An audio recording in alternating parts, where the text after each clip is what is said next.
I will show you how to set your Lovable projects as private in a few steps, so if you find the video helpful, don't forget to subscribe and like it.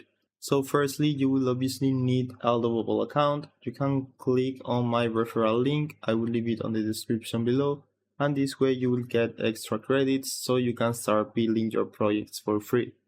After that, whenever you want to build, you can click right here and you can change the visibility, because by default it will be public and anyone can view your projects.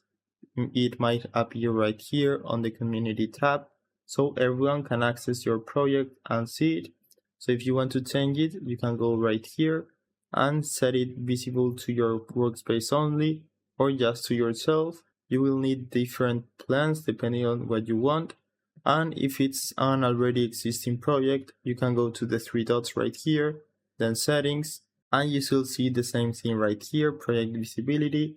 This one is public right now, and in my case I don't have the pro plan, so I can't change it. But that's basically the process you need to follow if you want to change your project visibility and make it private.